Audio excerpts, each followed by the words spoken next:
fresh lecture from the biomolecules portion, and this lecture is from the nucleic acids. अभी तक हमने DNA तो complete किया है. Now it is turned towards the ribose nucleic acid, or you can call it simply as RNA.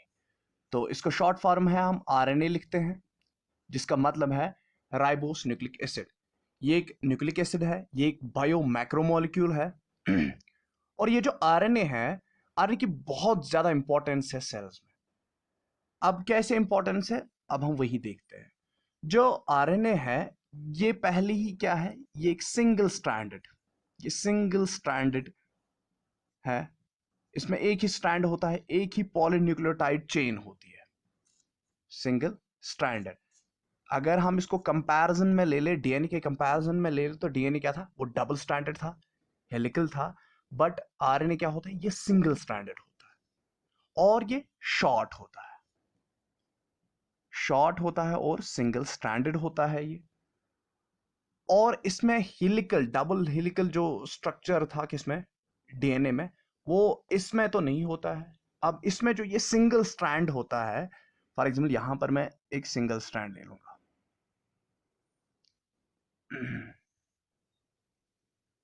For example ये single strand है, ये single strand है. अब ये जो सिंगल स्ट्रैंड है, ये सिंगल स्ट्रैंड हीलिकली या डबल हेलिकल स्ट्रक्चर तो नहीं बनाएगी, क्योंकि ये खाली सिंगल स्ट्रैंड ही है. लेकिन ये क्या करती है, ये जो आरएनए है, ये बेसिकली 3 डायमेंशनल स्ट्रक्चर्स फॉर्म करता है. It forms 3 dimensional structures. तो ये सिंगल स्ट्रैंड जो डीएनए का, ये आरएनए का जो ये सिंगल स्ट्रैंड है, ये मोस्टली क्या फॉर्म करता है, 3 dimensional structures in the form of loops. ये बेसिकली लूप्स फॉर्म करता है, लूप फॉर्मेशन ही करता है. तो आरएनए क्या करता है, it forms 3 dimensional structures in the form of loops. अगर मैं यहां पर फॉर एग्जांपल यहां पर ऐसे ले लूं, ये एक आरएनए ही है, ये ऐसे लूप्स बनाता है.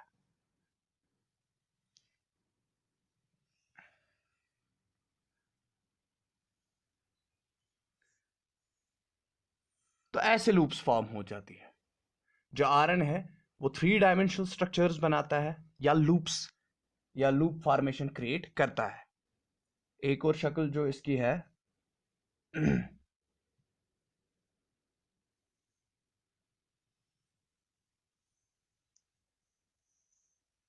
This is another. यहां पर लूप्स फॉर्म होते हैं. तो लूप फॉर्मेशन जो आरएनए करता है, ठीक. तो दैट मीन्स इसकी फॉर्म जो है वो वेरिएबल होती है. एक फॉर्म क्या होती है इसकी, वेरिएबल होती है. जैसे कि डीएनए में एक helical, double stranded helical structure था, लेकिन इसमें जो फॉर्म होती है वो वेरिएबल फॉर्म होती है. और ये मोस्टली 3 डायमेंशनल स्ट्रक्चर्स बनाता है. अब जो आरएनए है, सिंगल स्ट्रैंडेड शॉर्ट है ये, और ये लूप फॉर्मेशन करता है, इट फॉर्म्स लूप्स. तो ये लूप्स फॉर्म करता है, लूप फॉर्मेशन इसमें होती है. और ये लूप फॉर्मेशन बेसिकली 3 डायमेंशनल और 2 डिग्री स्ट्रक्चर्स होते हैं. लूप फॉर्मेशन 2 डिग्री या 3 डिग्री, 3 डायमेंशनल स्ट्रक्चर्स ये बना देता है.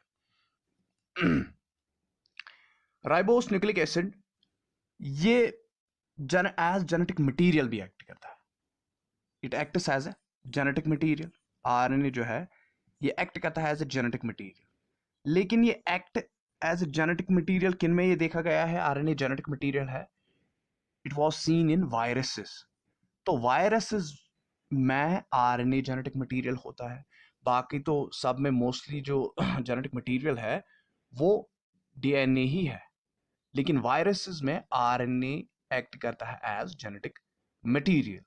और जिन वायरसेस में आरएनए एक्ट करता है एज जेनेटिक मटेरियल, अगर मैं उनकी एग्जांपल दे दूं, तो उनके एग्जांपल है क्या है, रिहिनो वायरसेस. तो रिहिनो वायरसेस में क्या है, रिहिनो वायरसेस में आरएनए जेनेटिक मटेरियल होता है. और जिन वायरसेस में आरएनए जेनेटिक मटेरियल होता है उनको हम रेट्रो वायरसेस भी कहते हैं, रेट्रो वायरसेस. या वायरस जो होते हैं उनमें भी क्या होता है, उनमें भी आरएनए एज जेनेटिक मटेरियल होता है। तो जेनेटिक मटेरियल भी है। लेकिन अगर मैं यहां पर लिखूं कि पहली दफा जो आरएनए एज जेनेटिक मटेरियल, ये पहली दफा किसने बोला था? एक रिकंस्टिट्यूशन एक्सपेरिमेंट हुआ था टीएमवी पर, रिकंस्टिट्यूशन एक्सपेरिमेंट। तो रिकंस्टिट्यूशन एक्सपेरिमेंट दो साइंटिस्ट्स ने किया, किस पर? टीएमवी पर। रिकंस्टिट्यूशन एक्सपेरिमेंट एक तो कॉर्नाट कॉनराट ने किया, कॉनराट एंड बी सिंगर। ये दो साइंटिस्ट थे जिन्होंने ये करके दिखाया कि जो ये टीएमवी है, जो टीएमवी है, टीएमवी में आरएनए क्या है? As genetic material. तो आरएनए एज जेनेटिक मटेरियल किन्होंने कहा? कॉर्नाट एंड बी सिंगर ने कहा। इन्होंने क्या किया था? इन्होंने रिकंस्टिट्यूशन एक्सपेरिमेंट किया था, किस पर? टीएमवी पर। उन्होंने टीएमवी के दो वेराइटीज ले ली थी, दो स्ट्रेन्स। स्ट्रेन्स को हम वेराइटीज भी कहते हैं। तो टीएमवी के दो स्ट्रेन्स उन्होंने लिए थे, टाइप ए और टाइप बी। तो टाइप ए से इन्होंने, टाइप ए टीएमवी स्ट्रेन से इन्होंने क्या किया? इन्होंने टाइप ए वाले से न्यूक्लिक एसिड ले लिया, ठीक है? न्यूक्लिक एसिड इन्होंने टाइप ए से ले लिया। और टाइप बी से क्या ले लिया उन्होंने? जो वायरसेस की बाहर वाली प्रोटीनस कवरिंग होती है जिसको हम कैप्सिड कहते हैं। तो टाइप बी से उन्होंने कैप्सिड ले लिया, ये प्रोटीनस कवरिंग होती है। तो दैट मीन्स इससे इस टाइप बी से उन्होंने प्रोटीन ले लिया और उस टाइप ए से उन्होंने क्या ले लिया? न्यूक्लिक एसिड ले लिया। तो उसके बाद क्या किया इन्होंने? उसके बाद इन्होंने इन्फेक्शन किया। किसको इन्फेक्शन किया इन्होंने? इन्होंने इन्फेक्शन किया टीएमवी, टबैकोमोजी या लीव्स पर। हाँ, तो जो इन्फेक्शन किया इन्होंने, इन्फेक्शन टबैकोमोजिक जो लीव्स है, लीव्स पर उन्होंने क्या किया? इन्फेक्शन किया। तो वहां पर दिखाया, वहां पर देखने को मिला कि जो लीजन्स जो प्रोड्यूस हो गए लीव्स में, टबैकोमोजिक प्लांट के लीव्स में जो लीजन्स प्रोड्यूस हो गए, वो लीजन्स कहाँ से प्रोड्यूस हो गए? न्यूक्लिक एसिड से। तो दैट मीन्स जो सारी जो लीजेंड्स की जो इंफॉर्मेशन थी वो किस में स्टोर थी? न्यूक्लिक एसिड में स्टोर थी। तो उससे पता चला कि जो आरएनए है, आरएनए जेनेटिक मटेरियल होता है किनमें? वायरस में। टीएमवी भी एक वायरस है जो जिसको हम टोबैकोमोजिक वायरस कहते हैं, ठीक? तो यहां तक तो ये हो गया। तो आगे चलते हैं हम। जो आरएनए होता है, आरएनए की बहुत सारी फॉर्म्स होती है, बहुत सारी शक्लें होती है, ठीक?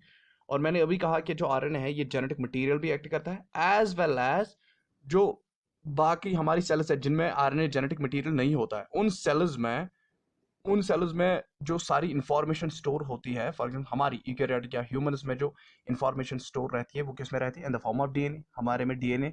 तो जिन ऑर्गेनिज्म्स में डीएनए जेनेटिक मटेरियल होता है, जेनेटिक मटेरियल मतलब जिसमें इंफॉर्मेशन स्टोर रहती है, तो डीएनए में इंफॉर्मेशन स्टोर रहती है। लेकिन अब सेल इस इंफॉर्मेशन को डीएनए के जो डीएनए में इंफॉर्मेशन होती है, हर चीज के लिए इंफॉर्मेशन होती है एक सेल के अंदर, तो वो सेल क्या करती है? इस डीएनए को इस डीएनए में जो इंफॉर्मेशन है उसको एसेसिबल करने के लिए, उसको हासिल करने के लिए, तो वो क्या करती है? सेल क्या बनाती है? सेल बनाती है आरएनए। सेल क्या फॉर्म करती है? RNA molecule.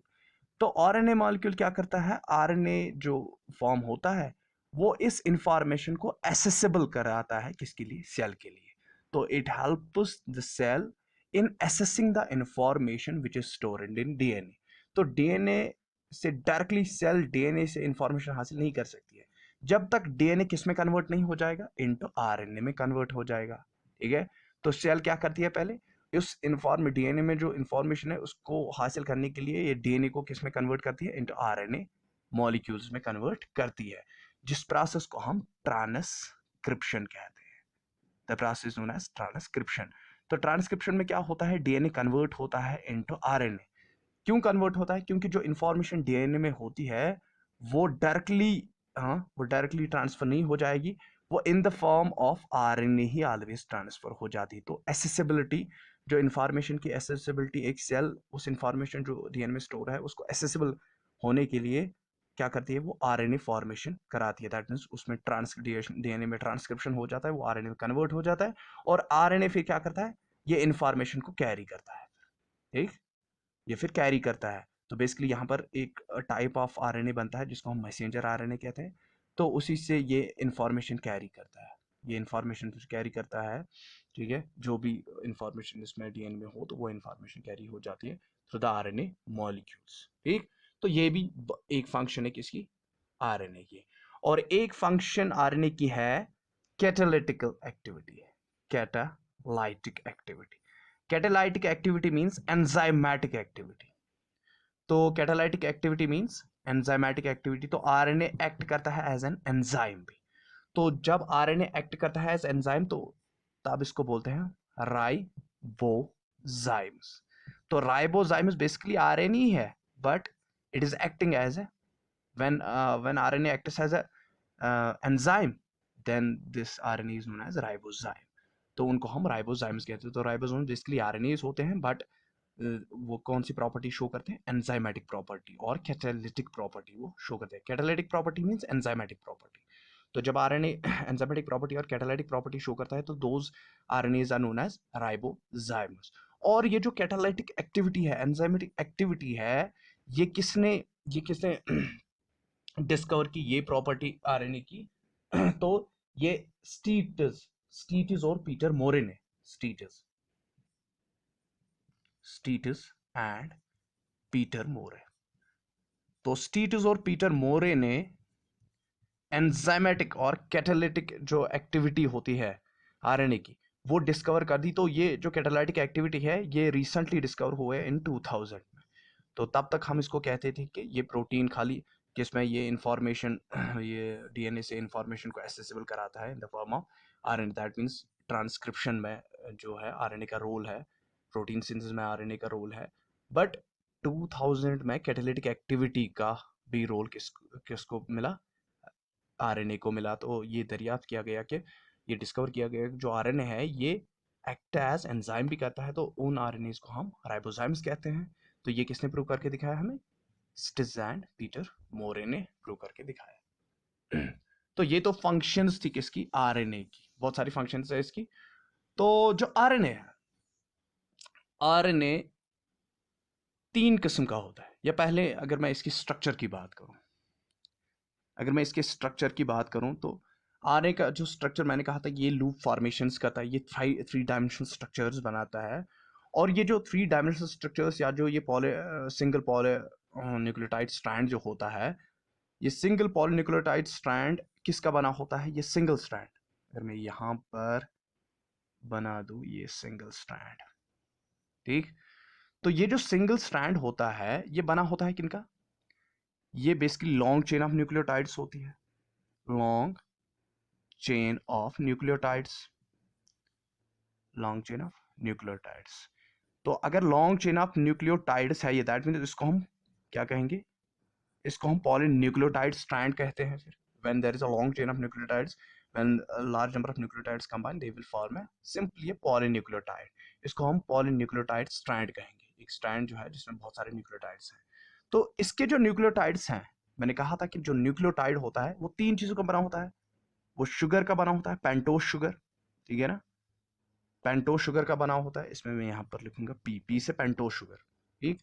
तो दूसरे नंबर पर न्यूक्लियोटाइड में क्या आता है, उसमें फॉस्फेट आता है, फॉस्फोरिक आयन और फॉस्फेट आता है। और तीसरे नंबर पर क्या आता है, तीसरे नंबर पर नाइट्रोजनस बेसेस आती है, नाइट्रोजनस बेस। मैंने प्यूरिन्स और पैरामाइडिन्स पहले ही पढ़ा है, तो इसमें मुझे ज़्यादा पढ़ाने की, नाइट्रोजनस बेसिस क्या होते हैं वो मुझे यहाँ पर पढ़ाने की कोई ज़रूरत नहीं है। तो 3 चीज़ें एक न्यूक्लियोटाइड में होती है, फॉस्फेट शुगर या पेंटोज शुगर, फॉस्फेट और नाइट्रोजनस बेस। लेकिन इसमें जो आरएनए में जो पेंटोज शुगर होता है वो राइबोस होता है, ठीक है। वाइल एज जो डीएनए में था वो डीऑक्सीराइबोस होता था। उसकी मैंने डिफरेंस बोली है कि जो डीऑक्सीराइबोस है उसमें जो सेकंड पोजीशन होती है, सेकंड पोजीशन पर OH नहीं होता है, वहां पर खाली H होता है, O वहां पर नहीं होता है, तो वहां पर डीऑक्सी है। तो ऑक्सीजन की एब्सेंस वहां पर है, तो इसको हम डीऑक्सीराइबोस कहते हैं। तो लेकिन ये इसमें जो पेंटोस शुगर होता है किसमें, आरएनए में, वो राइबोस ही होता है। तो अगर मैं यहाँ पर राइबोस की आपको थोड़ी याद दिलाऊं तो राइबोस ऐसा होता है, H O H, H O H, लेकिन कौन सा राइबोस होता है, बीटा राइबोस होता है। दैट मीन्स ओ एच ऊपर होगा, तो यहाँ पर C H two O H हो गया, तो ये हो गया बीटा राइबोस। ठीक है, ये बीटा राइबोस हो गया यहाँ पर। तो इसमें बीटा राइबोस होता है पेंटोस शुगर। फॉस्फेट तो फॉस्फेट ही है। नाइट्रोजन बेसिस इसमें 4 होती हैं, 2 प्यूरिन्स 2 पैरामाइडिन्स। तो प्यूरिन्स कौन कौन सी होती है, एडनिन और गोनिन। ठीक, तो प्यूरिन्स कौन कौन सी होती है इसमें, एडनिन और गोनिन। और इसमें पैरामाइडिन्स जो होती है, पैरामाइडिन पे थोड़ी चेंज है यहाँ पर। इसमें थाइमीन के बदले यूरैसिल आ जाता है। तो जो यूरैसिल है, यूरैसिल किसमें फाउंड होती है, यूरैसिल एक पैरामाइडिन नाइट्रोजन बेस है, एक 6 साइडेड रिंग है, एक 6 साइडेड बेस है जिसमें 6 साइडेड रिंग लाइक स्ट्रक्चर है, पैरामाइडिन में होता है। तो ये पैरामाइडिन कौन सी है, यूरैसिल और साइटोसिन। ठीक है, तो वाइल एज जो डीएनए में था, डीएनए में थाइमीन और साइटोसिन था, बट यहाँ पर क्या था, यहाँ आरएनए में क्या होता है, यूरैसिल और साइटोसिन होता है। तो उसमें भी कंप्लीमेंट्री बेस पेयरिंग होती थी किसमें, डीएनए में। इसमें भी बेस पेयरिंग वैसी ही हो जाएगी। इसमें भी एडनिन, वहां एडनिन थाइमिन के साथ मिलता था, यहाँ एडनिन यूरैसिल के साथ मिलेगा। वहां गानिन साइटोसिन के साथ मिलता है, यहाँ भी गानिन साइटोसिन के साथ ही मिलेगा। तो बेस पेयरिंग तो सेम हो रही है, बेस पेयरिंग सेम हो रही है। Adenine will bind to not thymine, adenine here adenine will bind to uracil. तो थाइमिन के बजाय यहाँ पर क्या आ जाता है, यूरैसिल आ जाता है, और गानिन तो साइटोसिन के साथ ही बाइंड हो जाएगा। ठीक, तो ये एक सिंगल स्ट्रैंड बन जाता है, एक आरएनए बन जाता है। इसकी कंपोजिशन ये वाली हो जाती है, एडनिन यूरैसिल और गानिन और साइटोसिन ये आपस में बाइंड हो जाते हैं। तो ये तो डिफरेंस है बिटवीन द नाइट्रोजन बेसिस उसमें और इसमें, डीएनए और आरएनए में। अब यार आरएनए का यहां पर हम देखते हैं। आरएनए जो होता है, आरएनए बहुत सारे टाइप्स का होता है। मेनली अगर मैं यहाँ बात करूं, 3 टाइप्स ऑफ आरएनएस होते हैं। इससे बहुत ज्यादा आरएनएस हैं, ये तो मैं 3 टाइप्स तो मैं मेन बोल रहा हूं। एक तो होता है एमआरएनए, मैसेंजर आरएनए जिसको हम कहते हैं, और दूसरा होता है राइबोसोमल आरएनए, आरआरएनए जिसको हम बोलते हैं, और तीसरा होता है टीआरएनए जिसको हम ट्रांसफर आरएनए कहते हैं। और इसके बावजूद भी बहुत सारे आरएनएस होते हैं। फॉर एग्जांपल अगर मैं एक आरएनए की बात करूं, तो उसमें एस एन ओ आरएनए होते हैं, माइक्रो आरएनए की बात कर रहा हूं मैं, ये भी आरएनए ही है। S N O RNA, M I RNA, ठीक, उसके बाद होता है एस सी आरएनए,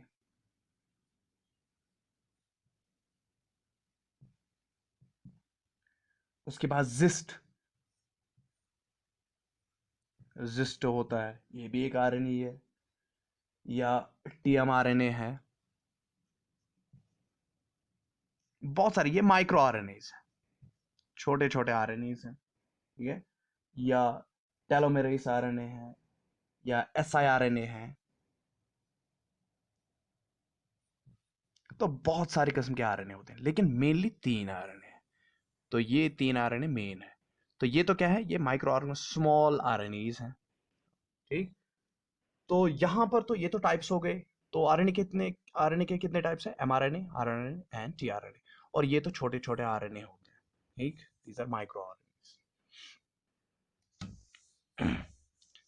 तो चलिए चलते हैं फिर मैसेंजर आरएनए, एमआरएनए। जो मैसेंजर आरएनए होता है, इसको हम एमआरएनए कहते हैं, या आप इसको मैसेंजर आरएनए कहो।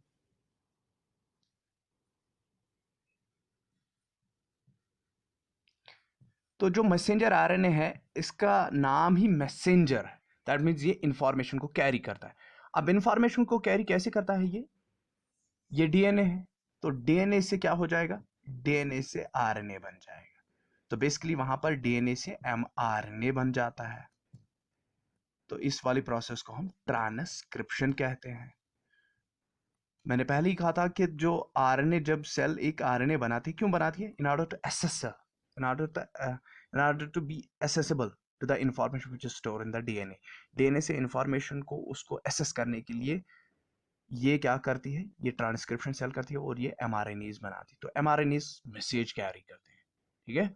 ये क्या करते हैं? ये सिंपली मैसेज कैरी करते हैं। और जो ये एमआरएनए है, मैसेंजर आरएनए है, इसका जो आइडिया था फॉर द फर्स्ट टाइम, ये किसने दे दिया? ये जैकब एंड मोनार्ड ने दे दिया। Jacob and Monod Jacob and Monod ने आइडिया ऑफ एमआरएनए दे दिया, ठीक?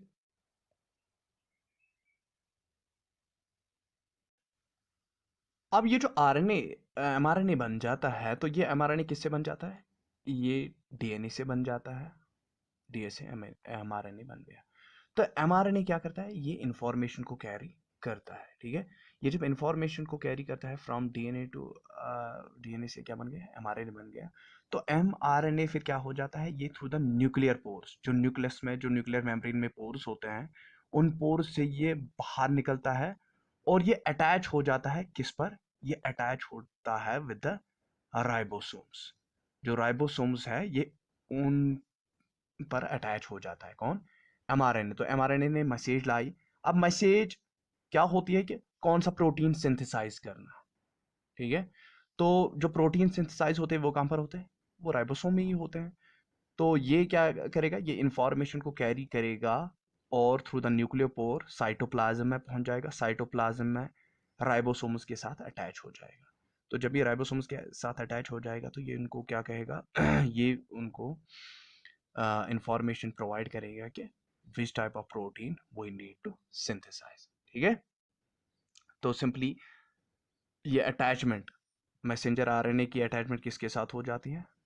Attachment with ribosomes which are present in cytosol और cytoplasm, ठीक है? अब इसके बाद है दूसरा वाला, दैट इज आरआरएनए। तो सबसे ज्यादा जो एबंडेंट क्वांटिटी में प्रेजेंट होता है वो राइबोसोमल आरएनए ही प्रेजेंट होता है। जो राइबोसोमल आरएनए होता है, ये राइबोसोमल आरएनए जो है, ये बेसिकली कहां पर बन जाता है? ये न्यूक्लियोलस में बन जाता है। Nucleolus region of nucleus, region of nucleus, ये न्यूक्लियस के न्यूक्लियोलस रीजन में बनता है, ठीक है? और ये जो आरआरएनए है, राइबोसोमल आरएनए, ये राइबोसोमल आरएनए बेसिकली काम क्या करता है? ये अटैचमेंट करा देता है। किसकी अटैचमेंट करा देता है? जो टीआरएनए, मैंने अभी 3 फॉर्म्स कही थी आरएनए की, टीआरएनए, एमआरएनए और आरआरएनए। जो एमआरएनए और टीआरएनए की अटैचमेंट, उनको उनको परफेक्ट अटैच, उनको करेक्ट अटैचमेंट कराना विद द राइबोसोम्स के साथ। तो अटैचमेंट, राइबोसोमल आरएनए क्या करता है? ये अटैचमेंट करा देता है टीआरएनए या एमआरएनए को, किसके साथ? राइबोसोम्स के साथ। तो बेसिकली इसका काम क्या है? Attachment. It helps in the attachment, correct attachment, correct attachment of mRNA and tRNA to ribosomes। तो राइबोसोम्स के साथ इनको ये करेक्टली अटैच करता है।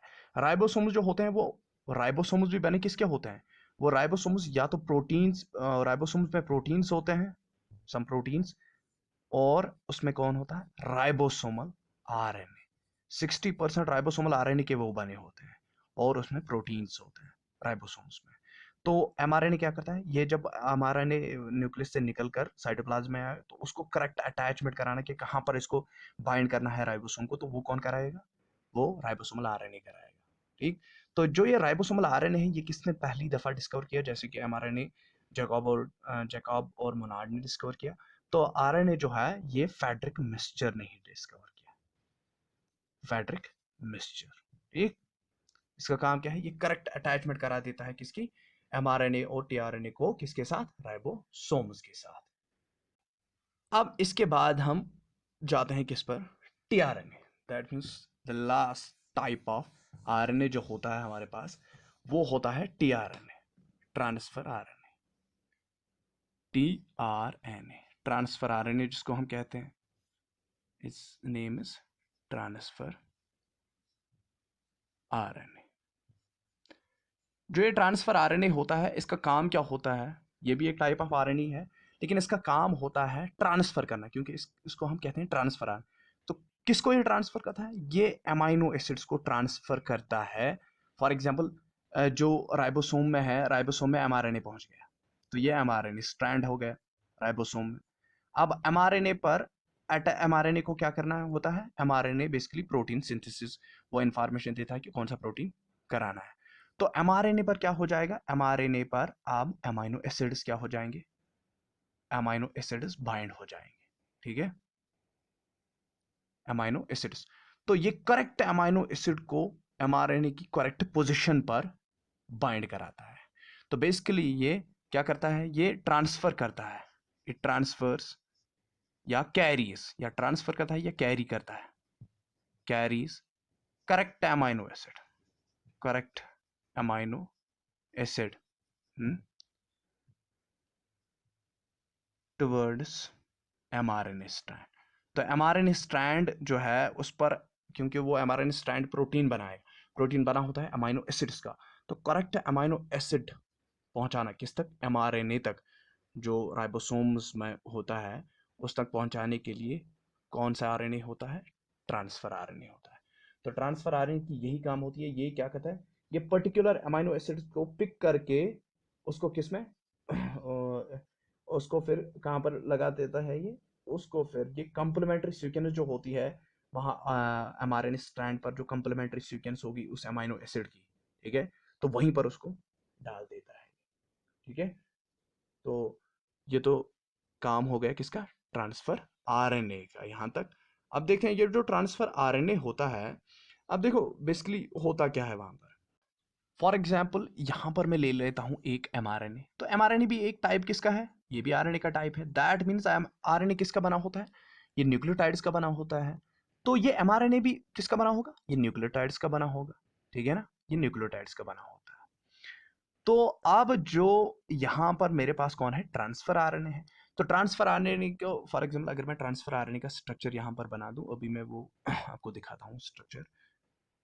ट्रांसफर आरएनए का स्ट्रक्चर ऐसा होता है, जिसको हम क्लवर लीफ मॉडल भी कहते हैं। It is known as clover leaf model.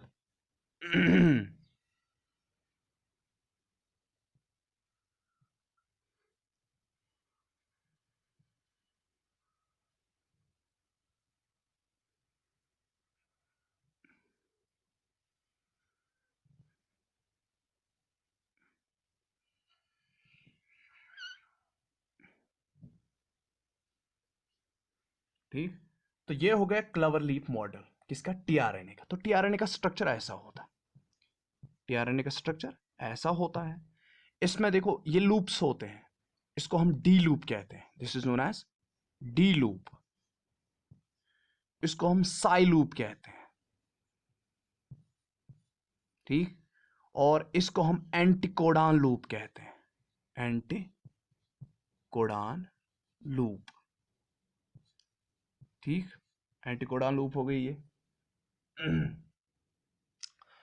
अब यहां पर क्या होता है? ये 5 प्राइमर एंड होता है, ये एक ही स्ट्रैंड है, ये 5 प्राइमर एंड एक ही स्ट्रैंड है ये, और उस स्ट्रैंड ने अपने आप को in the form of loops बना दिया है। तो ये 3 प्राइमर एंड है।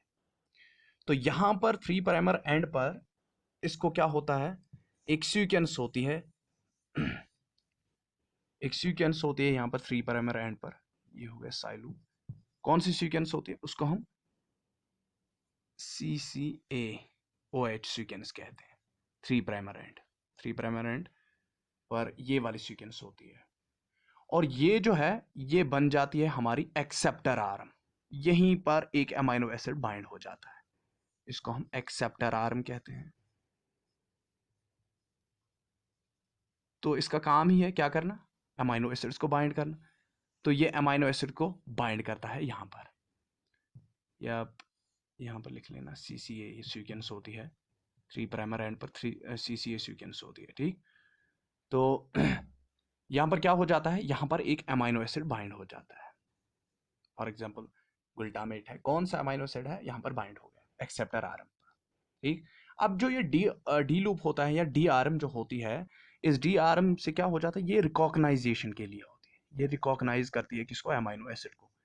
It helps in recognisation of amino acid, ये अमाइनो एसिड को पहचानने में मदद करती है। कौन सा, ये जो डी लूप साइड होती है।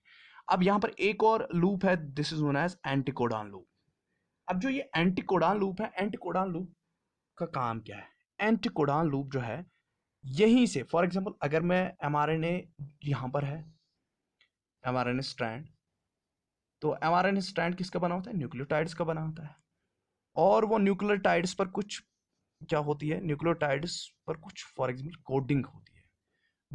जो न्यूक्लियोटाइड्स होते हैं उनमें नाइट्रोजनस बेसिस होती है। देखो न्यूक्लियोटाइड क्या हो गया, न्यूक्लियोटाइड हो गया जब एक शुगर, पेंटोज शुगर, ठीक, और ये फॉस्फेट हो गया, और ये क्या हो गया, ये नाइट्रोजनस बेसिस हो गई। तो जो नाइट्रोजनस बेसिस होती है, ये कोड बना देती है, that code is known as codon. उसको हम क्या कहते हैं, कोडान कहते हैं। ठीक है, जो नाइट्रोजनस बेसिस होती है, 4 नाइट्रोजनस बेसिस होती है, ये 4 नाइट्रोजनस बेसिस एक कोड बनाती है। क्या बनाती है, एक कोड बनाती है। किसके लिए कोड बनाती है, फॉर, क्योंकि एमआरएनए क्या फॉर्म करेगा, प्रोटीन को ही फॉर्म करेगा। तो प्रोटीन किसका बना होता है, अमाइनो एसिड का बना होता है।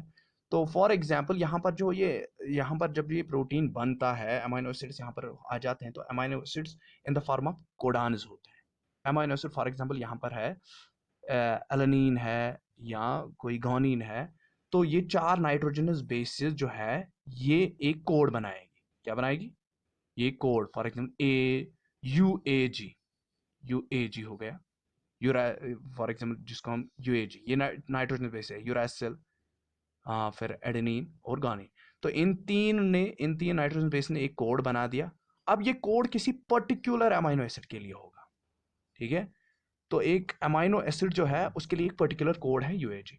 फॉर एग्जांपल यहां पर भी है एक पर्टिकुलर कोड, यहां पर भी एक पर्टिकुलर कोड है, इस एमआरएनए स्ट्रैंड पर यहां पर एक पर्टिकुलर कोड है, और वो पर्टिकुलर कोड किसके लिए है, फॉर एग्जाम्पल यहां पर एक UAG कोड है, UAG, यहां पर पर्टिकुलर कोड है किसी अमाइनो एसिड के लिए।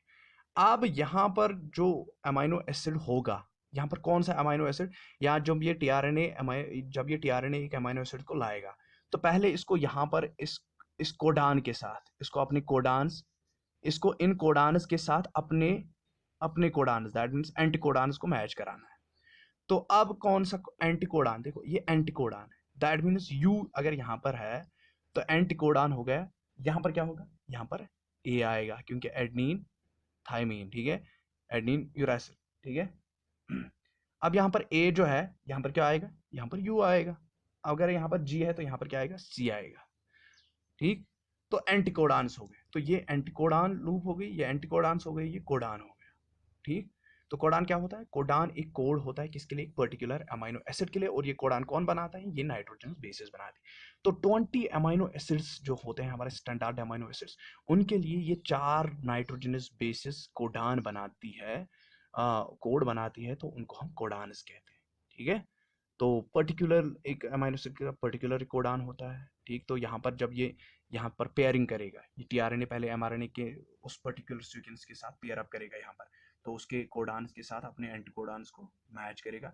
जब यहाँ पर यू ए ऐसे ही ये मैच हो जाता है, तो फिर ये क्या करेगा, फिर ये इस अमाइनो एसिड को वहां पर छोड़ेगा। ठीक, तो ये तो था क्या है, ये एंटीकोडान लूप है। तो एंटीकोडान लूप इसको किसके साथ किस में मदद देती है, in order to bind with in order to pair with mRNA, tRNA को पेयर करने के लिए एमआरएनए के साथ उसको एंटीकोडान लूप क्या करती है, मदद करती है। अब यहाँ पर एक और लूप है, दैट इज साई लूप। जो साई लूप है, साई लूप का यहाँ पर एक फंक्शन होती है, इसमें बेसिकली होता क्या है, तो ये psi loop basically enzymatic modifications कराती है, एंजाइमेटिक मॉडिफिकेशंस। तो enzymatic recognisation and enzymatic modification psi loop कराता है, इसको हम टी साई लूप भी कहते हैं, टी साई लूप भी हम इसको कहते हैं। और ये बेसिकली एक और इसकी फंक्शन है रिकॉग्नाइजेशन ऑफ राइबोसोम, ये राइबोसोम रिकॉग्नाइजेशन भी करती है, रिकॉग्नाइजेशन ऑफ राइबोसोम। तो कौन सा राइबोसोम किस राइबोसोम पर अटैच होना है, तो ये रिकॉग्नाइजेशन कौन कराता है? ये साई लूप करा देता है। ठीक है, तो इस वाले स्ट्रक्चर को जो मैंने यहाँ पर एक स्ट्रक्चर बना दिया आरएनए का, तो टीआरएनए का, तो ये इसको हम 2 डिग्री स्ट्रक्चर कहते हैं, 2 डिग्री स्ट्रक्चर, और this is known as clover leaf structure, clover leaf structure. तो क्लवर लीफ स्ट्रक्चर किसका होता है? टीआरएनए का क्लवर लीफ स्ट्रक्चर होता है 2 डिग्री स्ट्रक्चर होता है। अब ये जो 2 डिग्री स्ट्रक्चर है, ये 3 डिग्री स्ट्रक्चर में भी कन्वर्ट हो जाता है। ये 2 डिग्री स्ट्रक्चर किस में कन्वर्ट हो जाता है? 3 डिग्री स्ट्रक्चर में भी कन्वर्ट हो जाता है, जिसको हम एल शेप्ड या 3 डिग्री एल शेप्ड या 3 डिग्री स्ट्रक्चर हम कहते हैं। तो अगर मैं वो भी यहाँ पर बना दूं तो ऐसे वो है 3D structure, 3 degree structure of tRNA, L shaped होता है वो, और ये एल शेप्ड ऐसे होता है।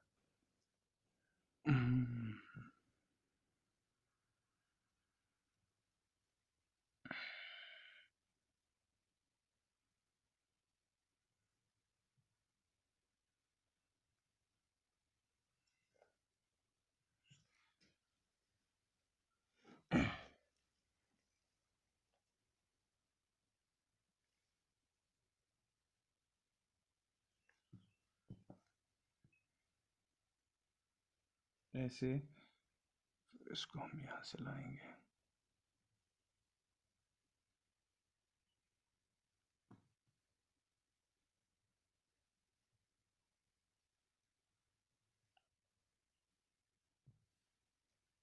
तो इसको हम 3 डिग्री स्ट्रक्चर कहते हैं। ये 5 प्राइमर एंड हो गया और ये 3 प्राइमर एंड। तो यहाँ पर 3 प्राइमर एंड पर कौन से सीक्वेंस होते हैं? CCA-OH सीक्वेंस होती है यहाँ पर, ये CCA 3 प्राइमर सीक्वेंस होती है यहाँ पर। तो इसकी डी लूप तो ये हो गई, ये डी लूप, ठीक। ये टी साई लूप, जिसको हम टी साई लूप भी कहते हैं, राइबोसोम रिकॉग्नाइजेशन के लिए जो होती है एंजाइमेटिक मॉडिफिकेशंस। और यहाँ पर एक और एंटीकोडान लूप जो उसमें थी, तो ये एंटीकोडान लूप है। और ये होती है एक्स्ट्रा आर्म, जो 2 डिग्री स्ट्रक्चर में भी थी और इसमें भी होती है, ठीक। तो ये तो किसका स्ट्रक्चर था? ये तो स्ट्रक्चर था टीआरएनए का स्ट्रक्चर। और इसकी जो फंक्शंस मैंने आपको बोल ही दी कि फंक्शंस क्या क्या होती है इसकी, और उसके मैंने टाइप्स भी आपको बोल दिए सारे विद स्ट्रक्चर। तो मोस्टली अगर क्वेश्चन बन जाता है तो वो इसके स्ट्रक्चर पर बन जाता है कि जो डी लूप है वो क्या करती है, या टी साई लूप है वो क्या करती है, या एक्सेप्टर आर्म पर कौन सी सीक्वेंस होती है, तो वो ये है। या जो 2 डिग्री स्ट्रक्चर है, तो जो मोस्ट स्टेबल मैं कहता हूँ कि जो सबसे स्टेबल स्ट्रक्चर इसका होता है वो 2 डिग्री स्ट्रक्चर ही होता है। लेकिन फंक्शनल जो स्ट्रक्चर होता है वो कौन सा होता है? वो 3 डिग्री स्ट्रक्चर होता है। फंक्शनल टीआरएनए का स्ट्रक्चर 3 डिग्री होता है, और जो मोस्ट स्टेबल होता है वो 2 डिग्री स्ट्रक्चर ही होता है, दैट इज क्लवर लीफ मॉडल। तो 2 डिग्री स्ट्रक्चर ऑफ टीआरएनए को क्या कहते हैं? क्लवर लीफ मॉडल। वाइल एज जो 3 डिग्री स्ट्रक्चर होता है उसको एल शेप्ड मॉडल हम कहते हैं। ठीक है यहाँ तक? तो ये तो क्लियर हो गया आपका आरएनए। तो इसी के साथ ये वाला टॉपिक कंप्लीट हो गया।